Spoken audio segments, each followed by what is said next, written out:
Hello everyone, I'm Nitish and you are watching Teachers Adda. Teachers अड्डा की polity की series में हमने sources of the Indian constitution, making of the constitution and constituent assembly यानी कि संविधान सभा, इतनी बातें हमने बहुत अच्छे से करी ली थी. हमारे ये टॉपिक्स कवर अप हो चुके हैं. अब हम आ रहे हैं अपने मेन टॉपिक जहां से हमारे संविधान की बात होती है. हमारे संविधान की बात यानी कि हम पढ़ेंगे अपने संविधान के भाग, parts of the Indian constitution, अनुच्छेद यानी कि articles of the Indian constitution और अनुसूची यानी कि schedules of the Indian constitution. तो ये पढ़ते समय देखिए सबसे बड़ा कंफ्यूजन जो उठता है कि जब टीचर बताता है कि 470 आर्टिकल्स हैं हमारे संविधान में. आपने दूसरे टीचर से पढ़ा, वो आपको बताएगा कि हमारे संविधान में 395 आर्टिकल्स हैं. फिर कोई बताएगा कि आपके संविधान में 448 आर्टिकल्स हैं. आप गूगल करेंगे तो आपको सबसे पहले मिलेगा कि आर्टिकल 470 हैं. फिर और डीप पे जाएंगे तो आपको मिलेगा 448. बेसिकली जब आपके एग्जाम पॉइंट ऑफ व्यू की हम बात करते हैं तो आपके लिए टीचर बताता है कि आप टिक करेंगे आंसर. अगर ऑप्शन में 395 मिलता है तो पहली प्रायोरिटी आप 395 को देंगे. ये पूरा क्या खेल है इसको समझेंगे हम. फिर हम शेड्यूल्स हमारे जो है वो 8 थे, अब 12 हो गए हैं. फिर भी हम 395 वाले आर्टिकल को 395 क्यों मारते हैं, लेकिन शेड्यूल पूछता है तो हम 12 का आंसर क्यों देते हैं. फिर आपका एक पॉइंट और बचता है आपके संविधान के पार्ट्स. एक्चुअली हमारे संविधान जब हमारा बना तो हमारे संविधान में थे पार्ट टोटल 22 पार्ट थे. जब टोटल 22 पार्ट थे उसके बाद आज के समय में हमारे संविधान में पार्ट हो गए 25. फिर यहां पे कंफ्यूजन कि पार्ट 25 कैसे हो गए. तो शुरू करते हैं, इसी को हम सबसे पहले समझेंगे. उसके बाद हम एक एक करके अपने संविधान के हम पार्ट्स पढ़ेंगे. चलिए फिर शुरू करते हैं हम. देखिए होता क्या है कि जो आर्टिकल्स है हमारे, जो हमारे संविधान के बेसिक आर्टिकल्स जो हैं जिन्हें हमें पढ़ना है आर्टिकल्स, तो हमारे संविधान में बेसिकली आर्टिकल्स होते हैं 395. अब इन 395 की बात करें तो ये एट दी 26 जनवरी 1950 की बात हो रही है. 26 जनवरी 1950 इतने आर्टिकल्स हमारे संविधान में बनाए गए. अब ये तो बन गए, फिर 470 कहां से आए. देखिए होता क्या है कि हम कभी भी कोई नया आर्टिकल संविधान में नहीं बनाते हैं. जो हमने 104 संशोधन किए, उन्हीं संशोधनों के जरिए हमने कुछ आर्टिकल्स को उनमें जोड़ा है. हम कभी भी आर्टिकल नंबर 396 हमने कभी नहीं बनाया. संविधान में कहीं पर भी आर्टिकल 396 नहीं है. There is no existence of article 396 in our constitution. हम करते क्या है कि हम एक सब क्लॉज बनाते हैं. जैसे कि हमने मान लिया हमने आर्टिकल आपका 4 था, तो हमने उसका आर्टिकल 4 का 4A बना दिया. एक आर्टिकल आपका इस तरह से बढ़ गया. ऐसे ही बहुत ढेर सारे आपके पास आर्टिकल्स आएंगे जिनको आप हम जब आर्टिकल्स डिटेल में जाके स्टडी करेंगे तो A, B, C, D इस तरह से हम लोगों ने उसके पार्ट किए हैं. जैसे आर्टिकल 243 के बहुत सारे पार्ट हैं, कम से कम 32 मतलब 32 या आई थिंक 38 पार्ट्स, लगभग नियर अराउंड 38 पार्ट्स हैं उसके. ठीक, अब मुझे एग्जैक्टली नहीं आता लेकिन हाँ 38 पार्ट्स लगभग हैं. होता क्या है कि हम पहले कोई भी आर्टिकल हो तो हम पहले उसको बनाते हैं A, B, C, D, इसको लेके जाते हैं हम Z तक. अब जब Z तक हम पहुंच गए फिर भी देख रहे हैं कि हम इसको कवर अप नहीं कर पा रहे हैं. अभी भी हमको कुछ और आर्टिकल्स के पार्ट कर रहे हैं. तो हम करते क्या है, बनाना शुरू करते हैं AA, AB, AC, AD, AE, इस तरह से AZ. Then we will start with BA, BB, BC, BD, BE, BF और BZ तक हम बनाएंगे. BZ तक. ठीक, तो ये हुई बात कि कैसे हमने आर्टिकल्स में, जब हमें कंफ्यूजन होता है कि आर्टिकल्स हमारे कितने हैं तो वो कंफ्यूजन हमारा यहां आके दूर हो जाता है. तो अगर कोई बेसिकली पूछे कि आपके संविधान में कितने आर्टिकल्स हैं तो एग्जाम में अगर पहली प्रायोरिटी हमारी हम देंगे 395. हमारे संविधान में आर्टिकल कितने हैं? 395. क्योंकि हमने 396 आर्टिकल कभी बनाया ही नहीं है। वो तो हमने एक सब क्लॉज बनाया और उन सब क्लॉजेस को गिनकर 470 तक की संख्या हम पहुंच चुके हैं, 470। फिर बात करते हैं, ये हो गया आर्टिकल की। अब हम बात करते हैं पार्ट्स की, कि जो पार्ट है संविधान में, हमारे जो कॉन्स्टिट्यूशन है, वो हमारे कॉन्स्टिट्यूशन के ओरिजिनल जो पार्ट्स थे, पार्ट्स जो बनाए हमने वो थे 22। अब फिर यहां कंफ्यूजन कि आपसे लोग कहेंगे कि भैया 25 पार्ट है। नहीं है, हमारे संविधान में 25 पार्ट, हमारे संविधान में 25 पार्ट नहीं है। हमारे जो संविधान का, हमारे संविधान का जो आर्टिकल नंबर 4 है, पार्ट नंबर 4, हमारे संविधान में जो पार्ट नंबर 4 है, हमने उसको मोड़ा, उसको तोड़ा और बनाया पार्ट 4 को हमने पार्ट 4 हमारे संविधान का था, इसको हमने बनाया पार्ट 4A। बाद में एक ऐड हो गया, पार्ट 4 था, हमने उसको बना दिया पार्ट 4। ठीक, पार्ट 4 आपका था डीपीएसपी। पार्ट 4A क्या बन के आया? अभी डीपीएसपी के बारे में हम डिटेल बात करेंगे कि क्या है डीपीएसपी। जो लोग नहीं जानते हैं वो इस पे परेशान नहीं होना है कि डीपीएसपी क्या है, ये सर ने तो बताया नहीं, सीधे डीपीएसपी बता दिया। पार्ट 4A जो है वो आपका क्या है? पार्ट 4A आपका हमने यहां पे ऐड किया फंडामेंटल ड्यूटीज, मतलब हमारे मूल जो कर्तव्य हैं वो हमने ऐड किया पार्ट 4A से। तो ये इतनी बातें क्लियर हुई। तो आपके आर्टिकल्स और पार्ट्स इस तरह से, अब जैसे पार्ट 4 को तोड़ के पार्ट 4A बनाया, एक बढ़ गया, 23 हो गए। इसी तरह से आपका 14 तोड़ा, 14 को 14A, ऐसे एक और आर्टिकल तोड़ा और फिर उसको हमने बनाया सॉरी, पार्ट 14 को तोड़ा 14A और 14B में। तो इस तरह से आपके टोटल 25 शेड्यूल पार्ट्स बन के आते हैं। बात करते हैं अब हम शेड्यूल की। तो हमारे संविधान की अगर बात करें तो ओरिजिनली हमने 8 शेड्यूल बनाए थे। हम जब हमारा संविधान बन के तैयार हुआ 26 जनवरी 1950 को, तो हमारे संविधान में 8 शेड्यूल थे। अब ये 8 शेड्यूल जो है, अब ये बढ़कर हो गए हैं 12। लेकिन इनमें 8A 8B ऐसा कोई सीन नहीं होता है। ये सीधे 8 9 10 11 एंड देन 12, ये एक नंबर्स में ही बढ़ते हैं और ये डायरेक्ट फॉलोअप करते हैं एक नंबर का सीक्वेंस। इस तरह से ये बढ़कर 12 पहुंच गए। कितने पहुंच गए? 12 पहुंच गए। आई होप अब इतना सारी बात आपको क्लियर हो गई होगी। अब कोई पूछे कि, अब आपको कंफ्यूजन नहीं होगा। अगर आपका पहला ऑप्शन में 395 मिलता है तो आप 395 को ही प्रायोरिटी देंगे। कभी किसी एग्जाम में आप कंफ्यूज नहीं होने जा रहे हैं कि हम 470 395 में मूल थे, हम कितने लगाएं, 470 लगाएं या 395। अगर 470 395 दोनों मिलता है तब आप 395 का ऑप्शन आपका सही होगा। अगर 395 अकेला मिलता है तो गुड इनफ, फिर तो कोई ऑप्शन नहीं। 470 395 को अगर वो ऑप्शन से हटा देता है, सिर्फ 470 रखता है, तो फिर आपका आंसर 470 होगा। तो आई थिंक ये सारी बातें अब आपको क्लियर हो गई होंगी कि हमारे संविधान में कितने आर्टिकल्स हैं। तो आज हम बात करने वाले हैं आर्टिकल्स को हम डिटेल में लेंगे, क्योंकि पार्ट्स के अंदर में आपका आर्टिकल होगा। एक लेक्चर में हम आपका आज पार्ट्स लेने वाले हैं, दूसरे लेक्चर में हम आपका शेड्यूल कवर अप करेंगे कि हमारे जो संविधान के जो 12 शेड्यूल है वो क्या कहते हैं, उनमें किन किन चीजों को कवर अप किया गया है। जैसे मान लीजिए पार्ट्स क्या होता है, मान लीजिए हमने हमारे आर्टिकल हैं, हमारे संविधान में आर्टिकल है 1 2 3 4 5 6 7 एंड 8। मान लिया ये 8 आर्टिकल है।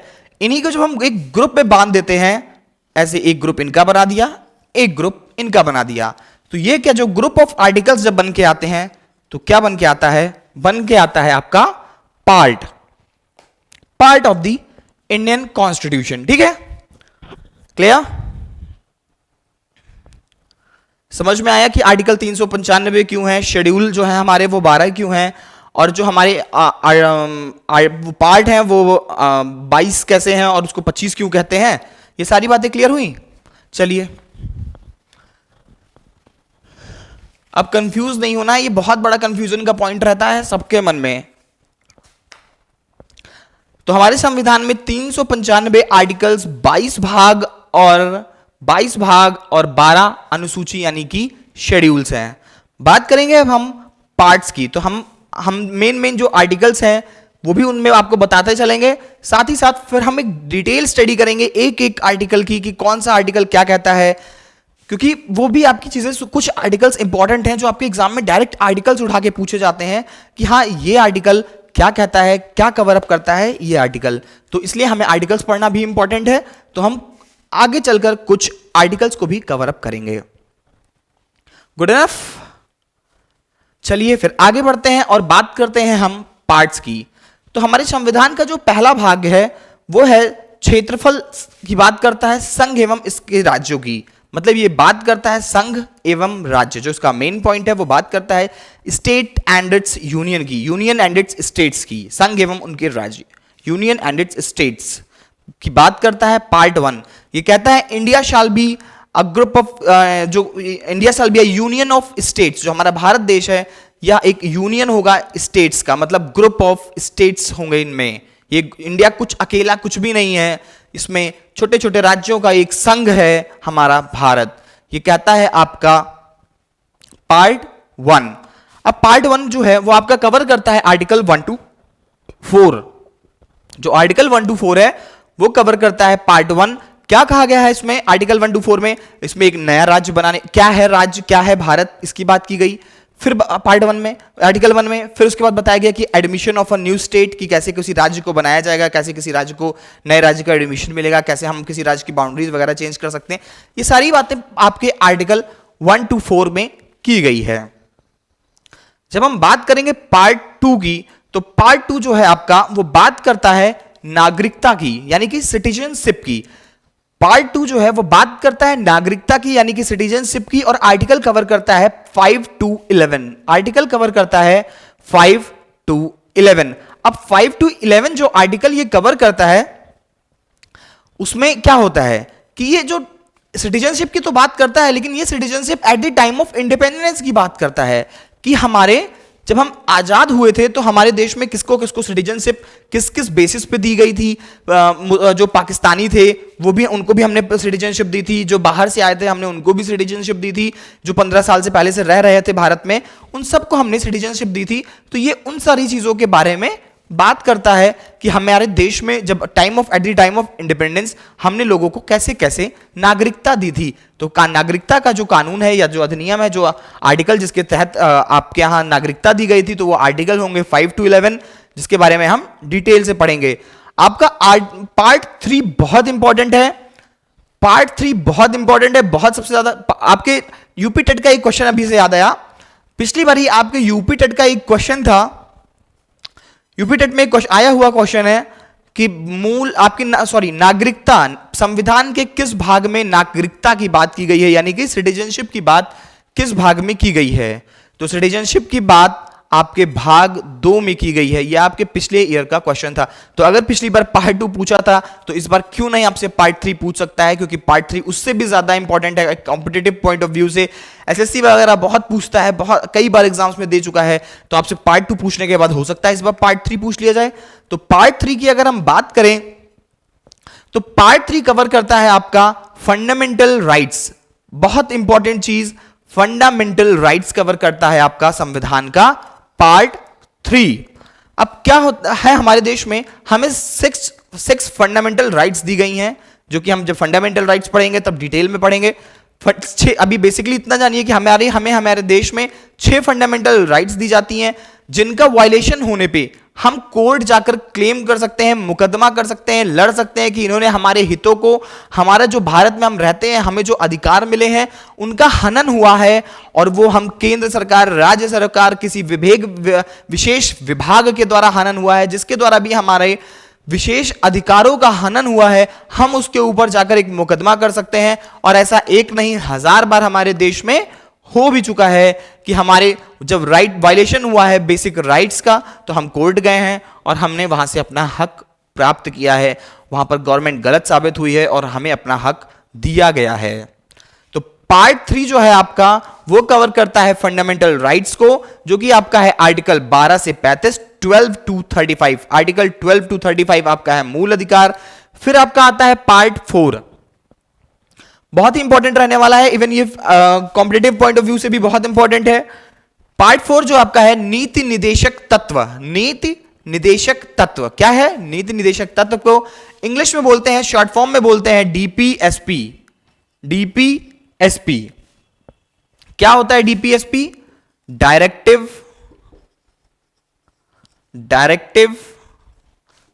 Principle of state, directive principle of state policy.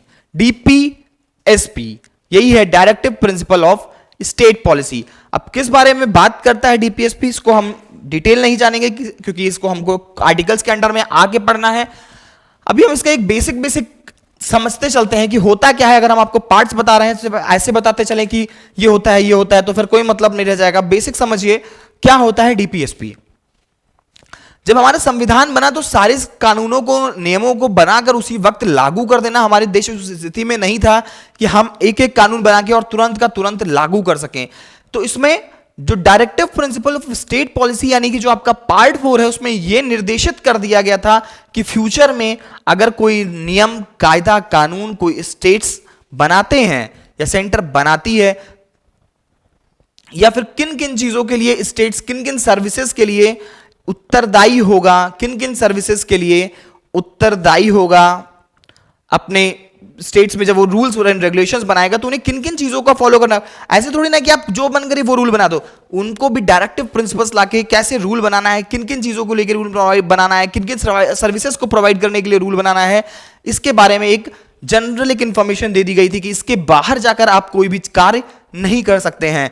तो यही एक स्टेट्स को ये एक डायरेक्शन दिया गया था कि ऐसे ऐसे काम आपको करना है। तो यही था आपके नीति निदेशक तत्व यानी कि part 4 directive principles of state policy, नीति निदेशक तत्व, जो आपका है आर्टिकल 36 टू 51।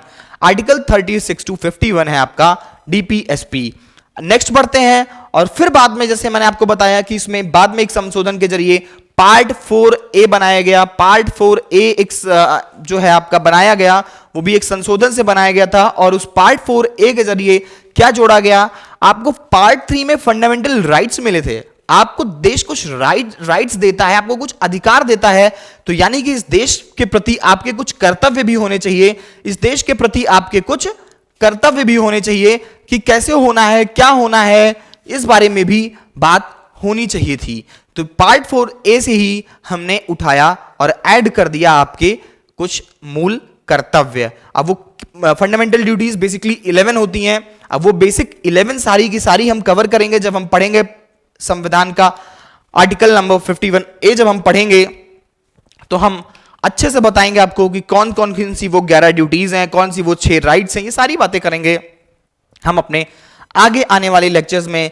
जैसे कि एक राइट आपको जो एक कर्तव्य है वो है कि हम अब किसी भी हिस्टोरिकल प्रॉपर्टीज को इंडिया के डिस्ट्रॉय नहीं करेंगे, टू मेंटेन इट्स क्लीननेस। ये सारी बातें आपकी मूल कर्तव्यों में बताई गई हैं। चलिए आगे बढ़ते हैं पार्ट 5 की तरफ। तो पार्ट 5 आपका है संघ। पार्ट 5 बात करता है संघ की। संघ यानी कि यूनियन। कौन कौन होगा यूनियन में, यूनियन यानी कि सेंटर। जो सेंटर होगा वहां पे कौन कौन होगा, तो सेंटर में आपका पहला व्यक्ति कौन आता है, राष्ट्रपति। सबसे बड़ी पावर इंडिया में राष्ट्रपति, फिर प्रधानमंत्री, फिर काउंसिल ऑफ मिनिस्टर्स, राष्ट्रपति, उपराष्ट्रपति, प्रधानमंत्री, काउंसिल ऑफ मिनिस्टर्स, संसद यानी कि पार्लियामेंट, वहां से आपके जो सांसद होते हैं वो बैठते हैं। फिर आती है आपकी सुप्रीम कोर्ट, फिर आपके आते हैं चीफ जस्टिस, और फिर आता है आपका भारत का नियंत्रक महालेखा परीक्षक। भारत का नियंत्रक महालेखा परीक्षक आता है। तो कौन कौन आता है संघ में, राष्ट्रपति, उपराष्ट्रपति, प्रधानमंत्री, संसद, फिर आपकी आती है सुप्रीम कोर्ट, फिर आपका आता है चीफ जस्टिस ऑफ इंडिया यानी कि महान्यायवादी, फिर आपका आता है भारत का नियंत्रक महालेखक परीक्षक। ये सारी बातें रही यूनियन की, यानी कि सेंटर में कौन कौन होगा, मतलब यहां पर सेंटर कैसे बनेगा, क्या क्या होगा उसमें, इसके बारे में बात की गई है। सेंटर के बाद आपकी बात आती है, तो बात आती है कि अब राज्य की। पार्ट 6 कवर करता है राज्यों के बारे में, वो हमें बताता है। पार्ट 6 आपका कवर करता है राज्यों के बारे में कि राज्य में कौन कौन होगा, राज्य में क्या क्या होता है, कैसे एक राज्य का निर्माण होगा, इस बारे में बात करता है आपका part 6 of the Indian constitution. Part 5 of the Indian constitution बात करता है सेंटर की यानी कि यूनियन की, और पार्ट आपका जो 6 है, सॉरी 5 आपका बात करता है यूनियन की, और पार्ट 6 जो है आपका वो बात करता है स्टेट्स के बारे में। तो स्टेट में कौन कौन होता है आप सभी परिचित हैं, अच्छे से परिचित हैं। हमारे यहाँ कौन होता है भाई, गवर्नर होता है पहला, जैसे वहां राष्ट्रपति, यहाँ गवर्नर, वहां प्रधानमंत्री, यहाँ मुख्यमंत्री। फिर आपका वहां पे चीफ जस्टिस, सुप्रीम कोर्ट होती है, तो यहाँ पे हाई कोर्ट होती है, वहां पे चीफ जस्टिस वहां भी होते हैं, महान्यायवादी उनको बोला जाता है। यहाँ पे chief justice of high court को महाधिवक्ता बोला जाता है। फिर वहां पे संसद होती है, हमारे यहाँ पे विधानमंडल होती है यानी कि लेजिस्लेटिव असेंबली और लेजिस्लेटिव काउंसिल, दो होती है हमारे यहाँ, लेजिस्लेटिव असेंबली और लेजिस्लेटिव काउंसिल। तो वहां होता है संसद, हमारे यहाँ है विधानमंडल। फिर वहां है सुप्रीम कोर्ट, हमारे यहाँ है हाई कोर्ट। तो ये हो गई बात आपकी संघ। फिर राज्य की बात हो गई, पार्ट 5 और पार्ट 6 हमने कवर कर लिया।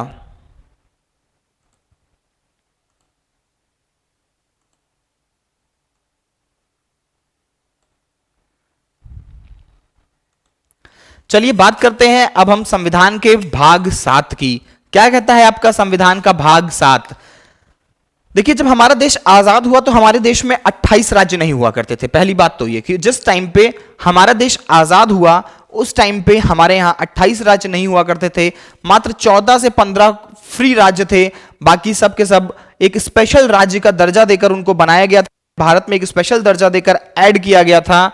लेकिन बाद में उस दर्जे को खत्म कर दिया गया और पूरे के पूरे 28 राज्य जम्मू कश्मीर को छोड़कर, जो कि फिलहाल अब तो जम्मू कश्मीर भी आपका भारत की सीमाओं में आ चुका है और वहां से भी जो स्पेशल प्रिविलेजेस थे उनको खत्म कर दिया गया है। लेकिन फिलहाल बहुत देर से हुआ जम्मू कश्मीर में, लेकिन उसके पहले ही, काफी पहले, ये कई और ऐसे राज्य थे जिनको एक स्पेशल प्रिविलेज मिला था इंडिया में शामिल होने की वजह से, पर जिनको खत्म कर दिया गया था।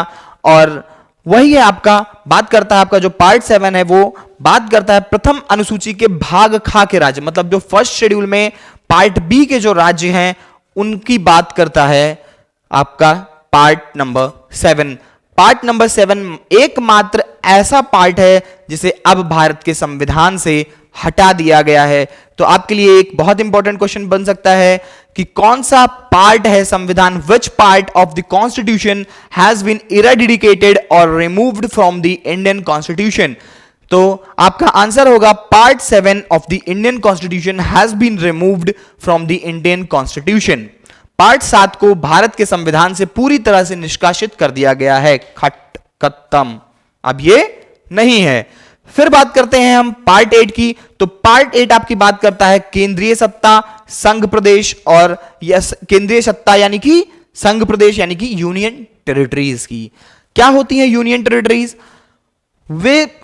यूनियन टेरिटरीज वे टेरिटरीज होती हैं जिन्हें डायरेक्ट केंद्र सरकार के अधीनस्थ होती हैं। वे जहां से जो राष्ट्रपति जहां पे डायरेक्ट शासन करता है, होता क्या है, यहां पे राष्ट्रपति अपना एक अपॉइंटेड गवर्नर भेजता है जो कि वहां पर जाके राज्य करता है। इस वक्त हमारे देश में 9 यूनियन टेरिटरीज हैं। अंडमान है, दिल्ली है, चंडीगढ़ है, लक्षद्वीप है, जम्मू कश्मीर है, आपका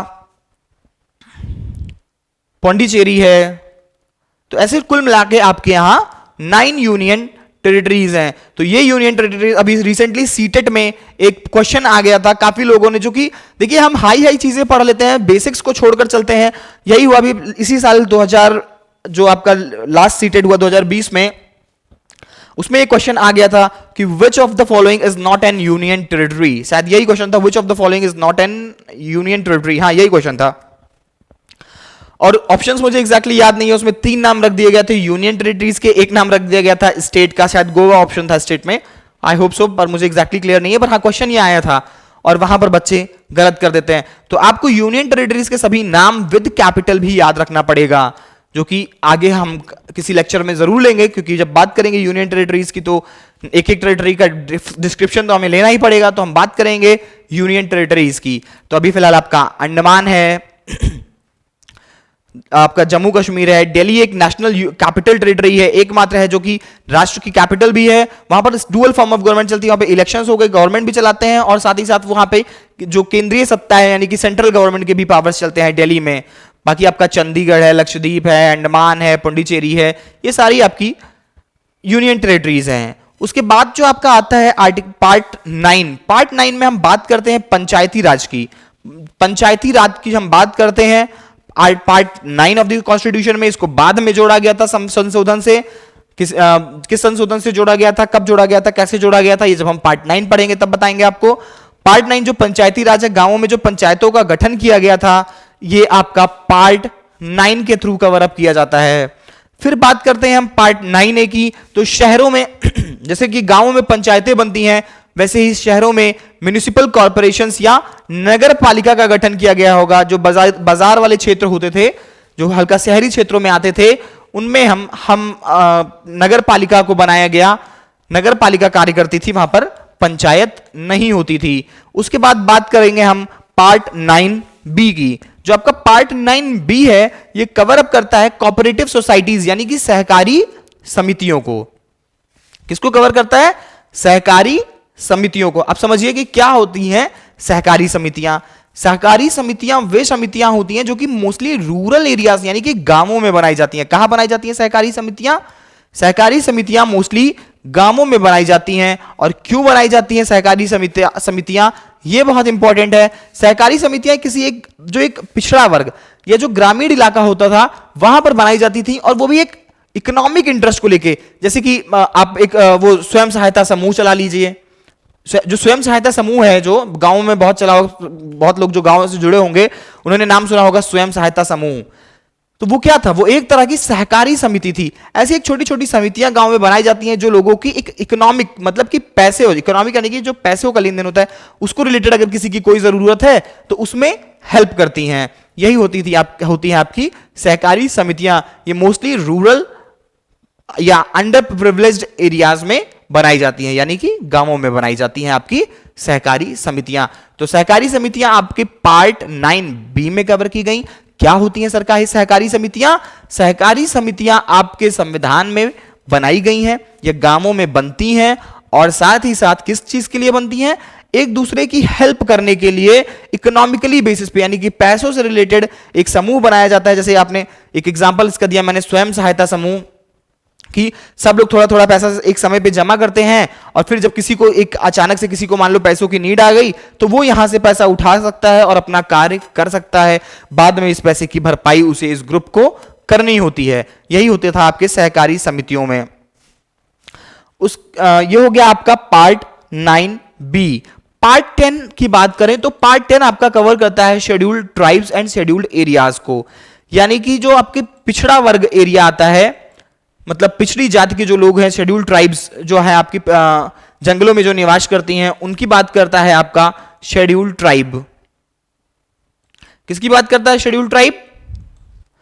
जो आपके शेड्यूल्ड एरियाज हैं, मतलब जैसे जो जंगलों में जो लोग निवास करते थे, जो मूविंग नोमैडिक पीपल थे, जो घूमते रहते थे इधर उधर जंगलों में, उनको कहा गया शेड्यूल्ड ट्राइब्स। ये जंगलों में रहते थे तो इनके लिए कुछ स्पेशल प्रावधान हमारे संविधान में बनाए गए हैं। तो वो टोटल जो बातें हैं इनकी, वो पार्ट 10 में हम कवर करते हैं। जनजातीय क्षेत्र, पिछड़ी जनजाति के लोग और जनजातीय क्षेत्रों के बारे में पार्ट 10 संविधान का कवर करता है। जो आपका आर्टिकल होगा पार्ट 10 का, वो होगा आर्टिकल नंबर 244। आर्टिकल 244 जो है आपका, वो बात करता है scheduled tribes and scheduled areas की, यानी कि जनजातीय लोगों और जनजातीय क्षेत्र के बारे में। पार्ट जो 11 है आपका, वो डिस्क्राइब करता है relation between state and centre.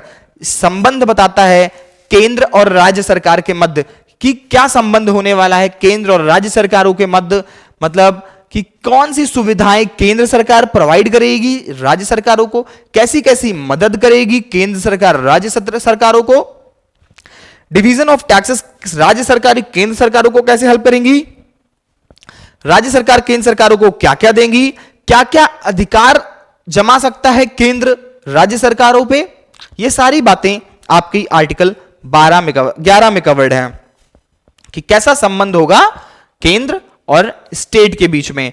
फिर आती है बात आर्टिकल पार्ट 12 पे, तो आपका जो आर्टिकल 12 है वो ये संपत्ति, संविधान और संविदा के बारे में बात करता है। आपका पार्ट 13 जो है ये व्यापार वाणिज्य के बारे में बात करता है, मतलब बिजनेस रिलेटेड जो बातें हैं वो कवर अप करता है आपका आर्टिकल 13। ये सारे आर्टिकल्स को हम जब आर्टिकल को पढ़ना शुरू करेंगे तो इन सारे पार्ट्स को बहुत डिटेल में लेंगे। अभी आपको फिलहाल नाम जानना है कि हाँ इसमें क्या होता है, तो मैं बस उतना ही एक कम टाइम लेते आपको एक पार्ट से इंट्रोडक्शन करा रहा हूं।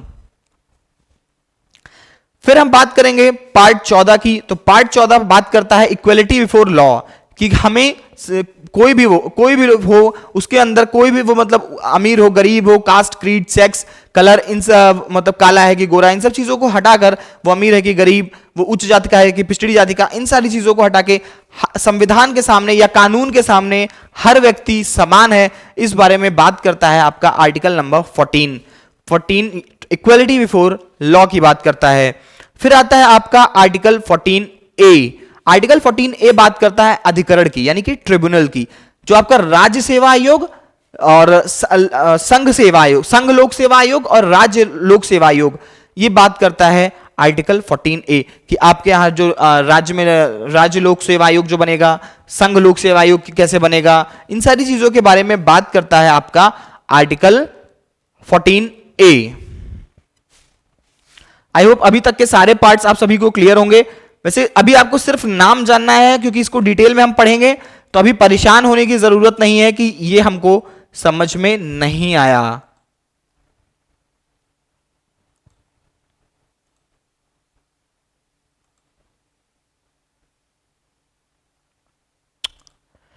चलिए आगे बढ़ते हैं और लेते हैं हम अपना आर्टिकल नंबर 15। आगे बढ़ते हैं और लेते हैं हम अपना पार्ट 15। पार्ट 15 बात करता है निर्वाचन की। पार्ट 15 बात करता है निर्वाचन की, यानी कि इलेक्शन कमीशन की बात करता है आपका पार्ट 15। पार्ट 15 किसकी बात करता है? इलेक्शन कमीशन की, कि हमारे यहां स्टेट्स में इलेक्शन कमीशन होगा, हमारे यहां केंद्र में इलेक्शन कमीशन हो, हमारे यहां केंद्र में इलेक्शन कमीशन होगा, वो कैसे कार्य करेगा, फिर स्टेट्स का चुनाव कैसे कराया जाएगा, या फिर इलेक्शन कमीशन का पूरा गठन कैसे होगा। हमारे यहां जो इलेक्शन कमीशन का हेड होता है वो भी एक बहुत बड़ी सुप्रीम पावर होती है, तो इलेक्शन कमीशन का जो हेड है वो कैसे अपॉइंट किया जाएगा, ये सारी बातें, किसको किसको पावर है इलेक्शन कमीशन का हेड डिसाइड करने की, ये सारी बातें हम करेंगे संविधान के पार्ट 15 में। हम बात करेंगे संविधान के पार्ट 15 में। उसके बाद हम आगे बढ़ेंगे और लेंगे पार्ट 16। पार्ट 16 में कुछ विशेष उपबंध की बात की गई है। कुछ विशेष उपबंध मतलब होता है कि कुछ विशेष टॉपिक्स को कवर किया गया है हमारे संविधान के पार्ट 16 में, और वो उसमें बात की गई है जो एंग्लो इंडियंस थे, एंग्लो इंडियन जो भारत में रहने लगे थे, हम उनकी बात करते हैं संविधान के पार्ट 16 में। अब एंग्लो इंडियन कौन होता है, बस इतना आपका जानना जरूरी है, क्योंकि बाकी पार्ट 16 हम बहुत डिटेल में आगे पढ़ेंगे, पूरी एक एक बात आपको इसकी बताएंगे। लेकिन पार्ट 16 में जो है एंग्लो इंडियंस आते हैं। तो एंग्लो इंडियन कौन होता है? वे ब्रिटिश नागरिक जो भारत में कई सालों से रह रहे थे, जैसे बहुत लोग थे क्रिश्चियन जो वहां पर जैसे वहां से राज करने आए इंग्लैंड से, और फिर वो वापस इंग्लैंड नहीं गए, वो यहीं के निवासी बनकर यहीं रह गए। तो उनको क्या क्या पावर्स, उनको क्या क्या चीजें हमारा कॉन्स्टिट्यूशन देता है, इस बारे में बात की गई थी। तो ये सारी की सारी बातें आपकी पार्ट 16 में कवर की गई थी। तो एंग्लो इंडियंस कौन थे? एंग्लो इंडियंस वे लोग थे। एंग्लो इंडियंस कौन थे? एंग्लो इंडियंस वे लोग थे जो ब्रिटिशर्स थे पर इंडिया में ही अब रहने की सोच चुके थे, और अब वो इंडिया में ही रहने वाले थे। तो उनको कौन कौन सी पावर देनी थी, इस बारे में बात करता है आपका संविधान का पार्ट 16।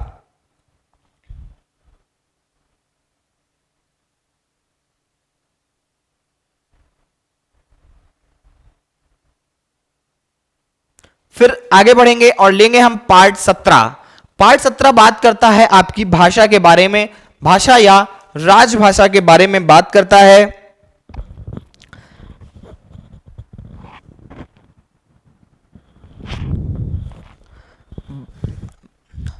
भाषा यानी कि राजभाषा, राजभाषा यानी कि हिंदी के बारे में, जो हमने अडॉप्ट की थी अपनी 14 सितंबर को, हमने हिंदी को अपनी राजभाषा के रूप में स्वीकार किया, इस बारे में बात करता है आपका संविधान का पार्ट 17। उसके बाद हम लेने आगे बढ़ेंगे और लेंगे पार्ट 18। तो पार्ट 18 बात करता है सारे इमरजेंसी प्रोविजंस की, यानी कि आपातकाल की बात करता है। हमारे देश में कई तरह के आपातकाल होते हैं कि जैसे खाने को लेके आपातकाल, बाढ़ आ गई तो आपातकाल, या फिर हमारे देश गरीब हो गया, आर्थिक रूप से कोई वो हो गई तो फाइनेंशियल आपातकाल, यानी कि आर्थिक आपातकाल की घोषणा कर दी जाती है। आर्थिक आपातकाल की घोषणा कर दी जाती है हमारे देश में। ये जितने कई तरह के आपातकाल होते हैं जिनको हम डिटेल में पढ़ेंगे, सारे के सारे आपातकाल को हम अपने जब डिटेल पढ़ेंगे आपातकाल तो आपको परिचित कराएंगे कि कितने तरह के आपातकाल होते हैं। फिर पार्ट 19 जो है ये बात करता है राष्ट्रपति राज्यपाल के संरक्षण की, मींस जो स्पेशल पावर्स हमारे देश में दी गई हैं, जो स्पेशल पावर्स हमारे देश में दी गई हैं,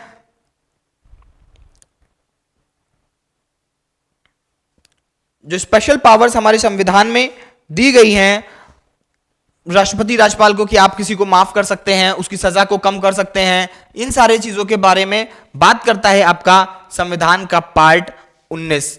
पार्ट 20 जो है वो बहुत इंपॉर्टेंट है। पार्ट 20 आपका बहुत इंपॉर्टेंट है, जो कि है आपका संविधान संशोधन, या बहुत बार अनलिमिटेड बार एग्जाम से पूछा गया है कि संविधान संशोधन किस आर्टिकल में आता है।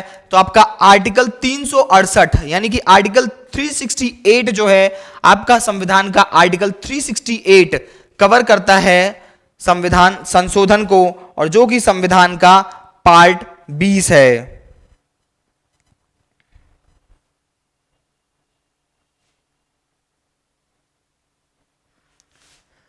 फिर आता है आपका संविधान का पार्ट 21।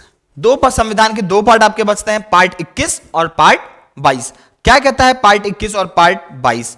जो आपका पार्ट 21 है ये कहता है सबको खुली छूट है, मतलब पर्सनल लिबर्टी की हमारे देश में सबकी छूट है, सबको छूट है कि आप जो चाहें जैसे चाहें अपने इस देश में रह सकते हैं। हमारा देश किसी को बांध कर नहीं रखता है, यानी कि पर्सनल लिबर्टी की छूट है, ये पार्ट 21 में कहा गया है। और पार्ट 22 जो है ये detention against arrest, detention against arrest मतलब कि आपको कोई ऐसे ही अरेस्ट नहीं कर सकता है कि कोई पुलिस वाला रोड पे जा रहा है और उसने आपको अरेस्ट कर लिया, तो ऐसा कोई भी पावर हमारा संविधान किसी भी पुलिस डिपार्टमेंट को नहीं देता है जब तक आपके पास एक लीगल उसके खिलाफ केस ना हो, एफआईआर ना हो, फिर उसके बाद आपके पास एक अरेस्ट वारंट जो कि कोर्ट के द्वारा इशूड होना चाहिए।